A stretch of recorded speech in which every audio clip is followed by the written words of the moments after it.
doing a creative conversation today with Lauren Lessing, director of the Stanley Museum of Art at the University of Iowa. So thank you for joining me, and thank you for chatting.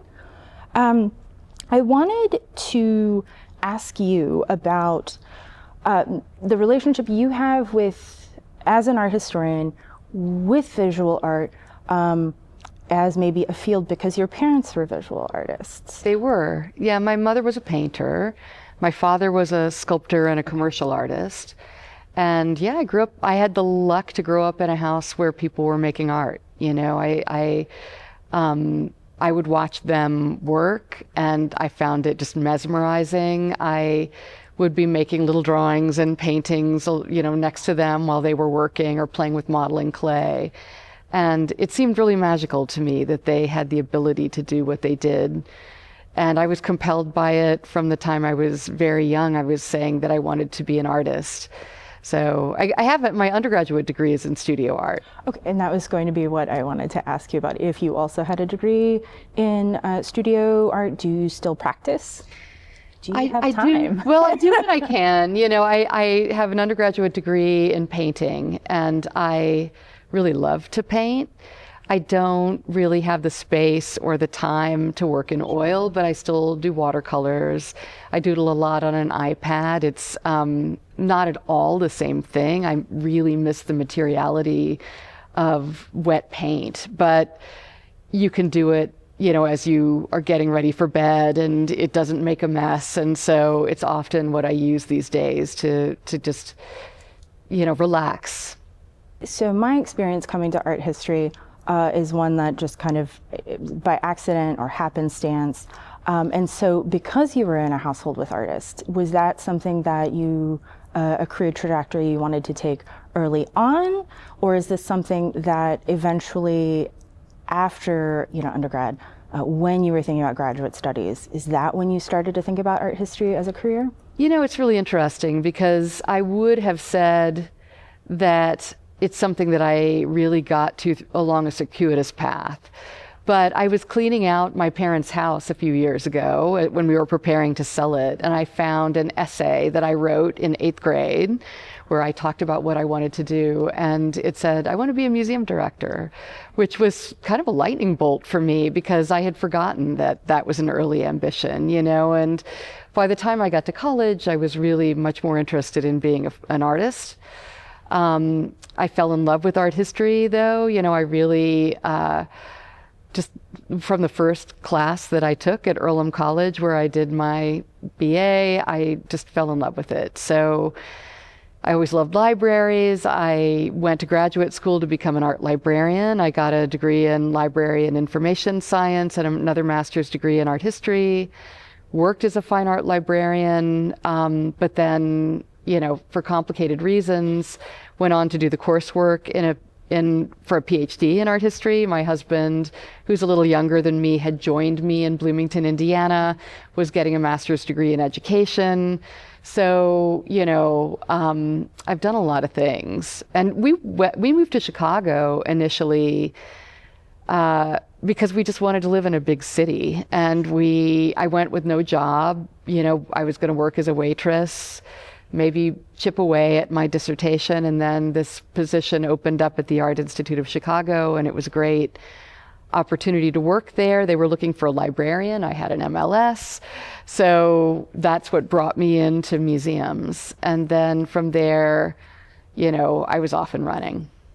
I really find your career trajectory both interesting, but also when I usually think of those in positions of museum directors coming from the very, I've been a curator, I've done this, I've only curated, et cetera, et cetera. And so I really find it interesting that you've had really an all-encompassing view of the art museum as an art librarian. I think when you were at Colby College, you were the curator of education? Yes. And then also having the curating background of how well that prepares you to see every aspect of the museum, and also to care for or emphasize or have a really good balance between the education department and then also the curatorial department. Yeah, it's a really good point. You know, I mean, I did internships even as an undergraduate where I worked in collections departments, and I grew up, of course, the child of artists. I worked in their gallery, the Louisville Visual Art Association, the Water Tower. Okay. And then there was another branch at the Louisville Free Public Library, you know, spackling walls and hanging shows. And so I feel like I've always been working in museums and galleries in one way or another. So I do have a really well-rounded view of what that work entails. And you're right. You know, now that I oversee all the operations of an art museum, it really does help me build systems, facilitate communication, think about how we work together as a team to have done all those different jobs and really understand what they entail. The gap between education and curatorial work is a really interesting one. You know, it's a very gendered gap often. It's also a gap that traditionally has a big, you know, chasm of status in between the two. You know, curatorial positions tend to feed into director positions. Education positions have more of a glass ceiling. So, you know, I think that that has started to change, but we'll see. I mean, everything is taking a conservative turn now. And so I feel like a lot of the ground that we've gained, we're really going to have to fight to maintain. But you know, because I've been an educator and the head of an education department, equalizing those positions, you know, curators and curators of education has always been very important to me. I was, the last time I was in Bloomington visiting, I noticed the art library had no longer exists in its own separate library, and that it had been, the space itself had been used to do more with the education department, which is, you know, I'm sad to see the library itself go. There is something very special about having your own library to go to and find books in, but then also of how much the importance on sort of the educational department in art museums has really seems in general to have expanded. I know when I was finishing up my undergrad at Indiana, the talk of, oh, there's going to be museum education as part of the School of Ed, you know, whispers of that were kind of coming in as a focus area, or just having coursework offered in that. Yeah, you know, it's museums are an interesting range of professions. They offer an interesting range of professions because there's no one track into working in a museum. And I've, of course, been telling students this for years and years, I'm sure you have too, that there's no one right way to get into museum work. You can approach it from many different angles, and I think that has led to greater diversity in our field in some ways because, you know, over 2020, I started this project of just aggregating and creating a database of all the art museums in the United States. Interestingly enough, that had never been done. So there are 1,300 art museums and exhibition spaces that are nonprofits in the United States that I've been able to find using 990 forms and other sources. And I worked on the American Alliance of Museums task force for professional organizations during that year too. So I called a lot of those directors and spoke with them. And it was really fascinating to learn how many different backgrounds they came from working in the nonprofit sector in other capacities. You know, the director of the International Quilt Museum used to be, you know, one of the directors in the Girl Scouts of America. So she knew nothing about art history or, you know, the history of textile arts, but she knew how to run a nonprofit. And then you have many other directors who have deep, you know, and celebrated careers as scholars in the realms of art history or cultural studies. And so there are lots of different ways to work in museums, and I think that's one thing that really is a strength in our field. I have the same thought about working in nonprofits of just how circuitous paths are, how some people go from point A to point B in a really straightforward manner, and then it's kind of like, well, some people fall into it. It's always kind of Right. amazing. But speaking of your professional work or work on behalf of the field, would you talk about your recent article, opinion piece, museum management and curatorship in that journal about Sure. pink coloring? Because I've been thinking about gender and gender relations a lot between the nonprofit world here in Iowa City and just kind of ruminating on that a little bit. But I would really love for you to chat about it because it's a wonderful, really eye-opening piece and things that, if you've been around museums, you kind of see, or if you've been in art history departments, you kind of see that. But then it also is kind of sad, like, oh, this seems to be a problem. Yeah. But it's not a problem, Right. Right. I think we like to think I think those of us who work in the cultural sector often see misinformation and bias as problems that exist on the other end of the political spectrum.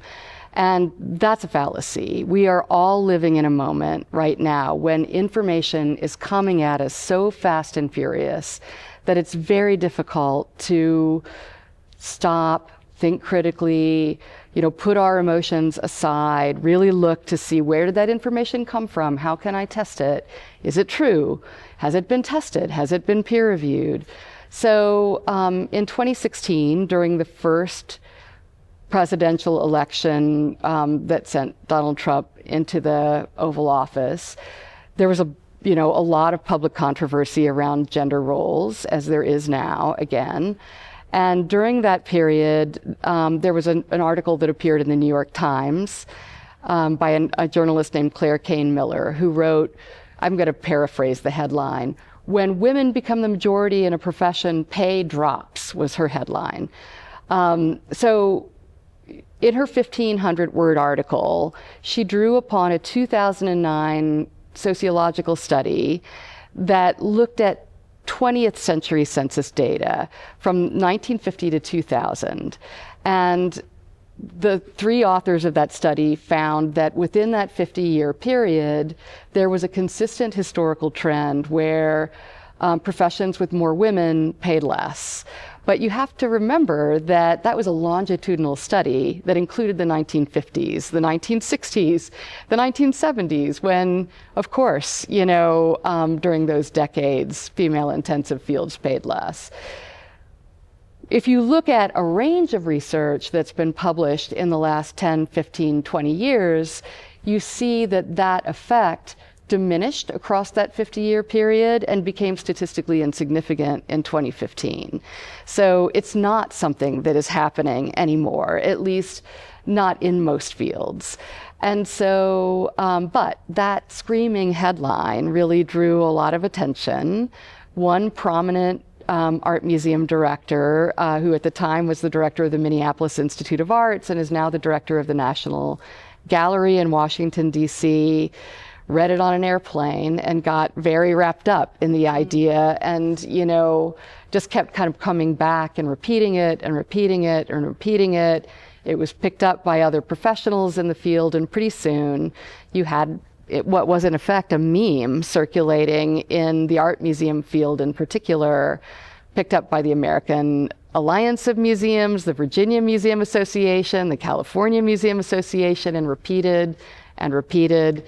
And it's not true, but it probably has sadly affected the hiring of women. And so now it's illegal to discriminate against women in hiring or promotion under Title VII of the 1964 Civil Rights Act, but that doesn't mean it's not happening. And to put, the idea out into the world that if we hire more women, our salaries are going to drop. Right? That is a scary idea, and I think people were very reactive to it, and they reacted from an emotional place rather than from a thoughtful place. So it's a reminder to all of us to just take a minute, really look. A New York Times article is, heaven knows I love the New York Times, but you can't just take that at face value. You have to do further research beyond that before you draw conclusions. So, misinformation and bias are problems that we all struggle with, and they're just getting worse as the pace at which information is being distributed accelerates. Now we have artificial intelligence advising all of us. And AI, of course, is drawing from the internet, which is entirely filled with memes and misinformation. And so, I am at heart a librarian, I suppose, and I would urge people to go to the library and do some research if they read something that they have a strong reaction to. Find out if it's true. Absolutely. So I moved down here in 2014, and I love Iowa City. My partner and I choose to be in Iowa because we are in Iowa City. So it got to the point where, how can you have a cultural capital of, as Iowa City as a cultural capital without an art museum? Because I really, it's hard with no art museum for me personally. So would you chat about that whole process? Because I know perhaps before you were hired, it seemed like the art museum was going to go in a different lot downtown, and then that seemed to fall through, and then it seemed to be waiting perhaps on FEMA and all of the bureaucratic processing. But would you chat about your time since 2018 and coming in with a no museum and then getting a museum? Happy to. I mean, it's interesting because I knew Iowa City and I knew the old Museum of Art. My parents were students of Ulfert Wilkie, who was the first museum director here. He was the museum director that really opened the museum's doors in 1969 and put it on firm footing when the museum was a fledgling institution. And he had taught painting at the University of Louisville, where my parents got their degrees in the late 1940s and early 1950s. And so my brother tells me that we were at the opening in 1969. I would have been a baby in arms, but I knew the museum and I had fond memories of the old Museum of Art. And so when the flood happened in 2008, I watched it from Maine, where I was working at the time. And I was heartbroken to see what was happening, the water all around the museum, terrified for the collection, but also really galvanized by seeing the community line up and really get the art out of the building, get the books out of the library, sandbag all the important buildings on the University of Iowa's campus, and fight like hell to keep this campus safe from the rising waters. And I specifically remember, I think it was CNN, the anchor person who was reporting was saying it's uncertain whether this 150-year-old university will ever recover from this devastating flood. But she was saying that while I was looking at images of students, staff members, townspeople, faculty lined up in rubber boots and slickers, lifting precious things over the water. And I just thought any place where a town can come together like that to save its cultural treasures is going to recover.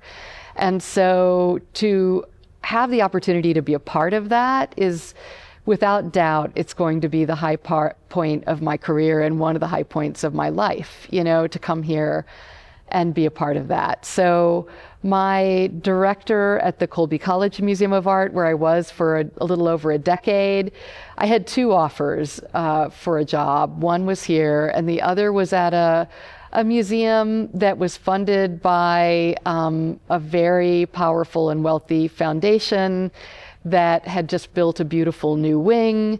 And Sharon thought I was nuts to take the job without a museum. But, I was much more interested in coming someplace where I could build something than in going someplace where I would have been following in the footsteps of a long period of stability and growth, where they weren't really looking for somebody to do innovative things for the next little while.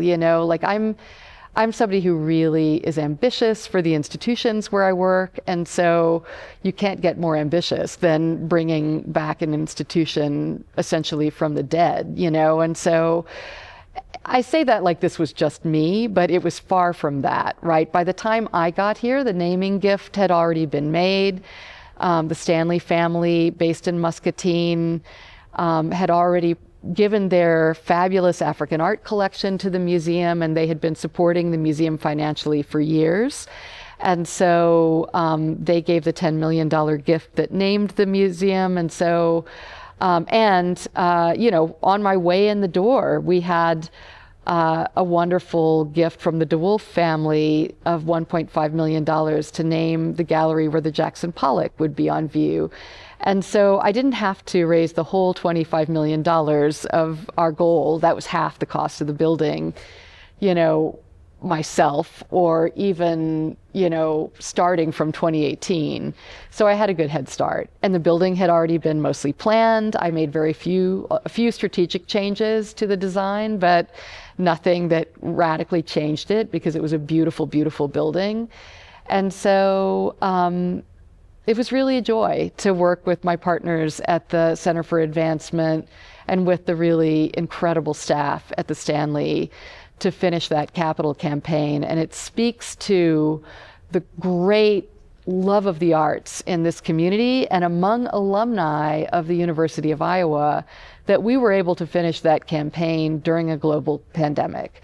We were still raising money when COVID hit in March of 2020. And it gave me a couple sleepless nights, but we really didn't even lose momentum. And we were able to just continue, finishing the campaign the same way that the first museum was built, with hundreds and hundreds of gifts from all across the state of Iowa and around the world. I'm always amazed at this community in terms of volunteering, charitable giving, support of the arts, of how wonderful Iowa City really is and what a special place it is. And it truly is. Yeah, we are a tight-knit community that care about one another. And I think we also are deeply, deeply passionate about learning in the arts. Yes, I'm always thankful that, in a way, we're not a large city where there are 2 art museums or so many different theaters, where I think it sort of the constraints a little bit force the community to be a little more broad, have a better understanding of, you're probably going to the theater and you're going to the art museum. And you're going to see film, and you're going to see live music. But it's very much, it feels like a really well-rounded community in that way. And people are willing to do that. I would add, deeply collaborative. So, I treasure my partnerships with Film Scene, with Hancher, with the Engelert, with PS1. I mean, PS1 is an amazing partner, and we're so lucky to be able to work with them. We complement one another beautifully. And so I think we've just scratched the surface of what we're going to be doing together over the course of the next decade. And so, in larger cities, there's a lot of competition between arts organizations. There has to be, because there's a limited amount of resources in that community, and everybody is going for the same resources. I think it speaks to the culture of Iowa in some ways, as well as the size of Iowa City and the scale, that we would much rather work together and think about how we can share resources and use those resources to build for the benefit of the community. Yes, I couldn't have said it better. Thank you for saying it perfectly. Would you tell us about what is about to come up at the Stanley Museum in terms of an exhibition? And then you hinted at a really fabulous show that is also opening in August. Would you chat about those, please? I would love to. So opening first week in February, we have It's a Fine Thing, which is the second of 2 Terra Foundation supported exhibitions at the Stanley. The first was a ledger drawing show that was curated by a cohort of Indigenous scholars and community members and artists. The second, curated by Catherine Simone Reynolds, a St. Louis-based artist who has been a fellow at the at PS1 and the Center for Afrofuturist Studies, and has worked in Iowa City before. She has drawn a group of objects from the collection and added some strategic loans to that show to really help us think about the experience of Black Midwesterners and Black Iowans in particular.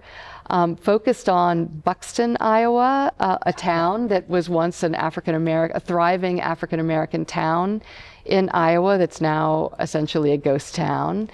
So it's a beautiful show. It's going to be a very haunted show. It's a show, I think, that will leave people thinking and with more questions perhaps than answers, which in my mind is the definition of a good exhibition.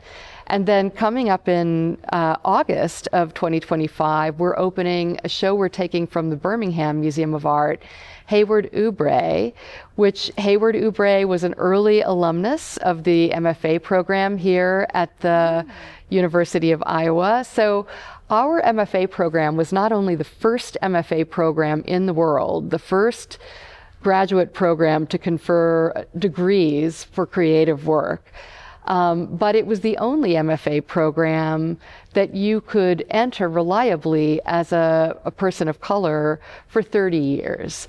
You know, if you were a Black artist who had finished an undergraduate degree in studio art or a related field, and you wanted to go get an MFA, maybe you could get into Yale, but they had a very strict quota, very strict. You know, it was like threading a needle from the three-point line to get into Yale if you were a Black student in those days. And most MFA programs took no Black students.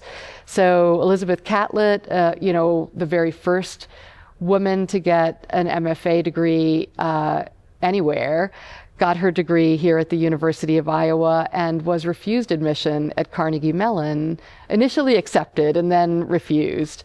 So shortly after her, I think the person who followed her in the queue of people who got MFAs at Iowa was Hayward Oubre. He was an engineer, and he worked in the Army Corps of Engineers during the Second World War, building the Alaska Highway that connected Alaska to the mainland and ensured that we had a supply of weapons and materials going to the Pacific Fleet. He took his GI Bill and he used it to come to Iowa with his wife, who was a playwright. She was in the workshop, the writer's workshop.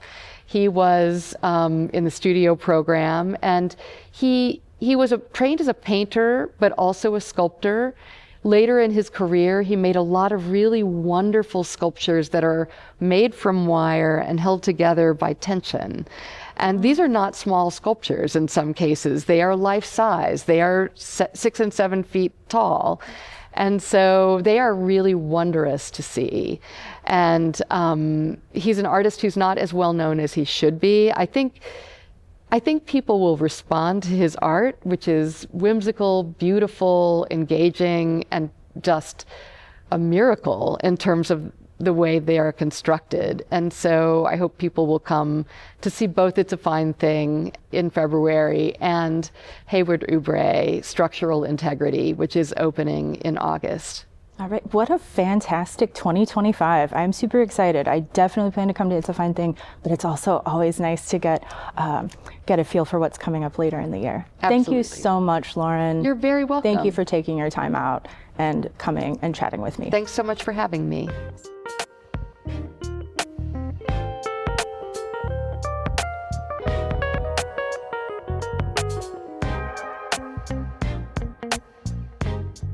Thank you.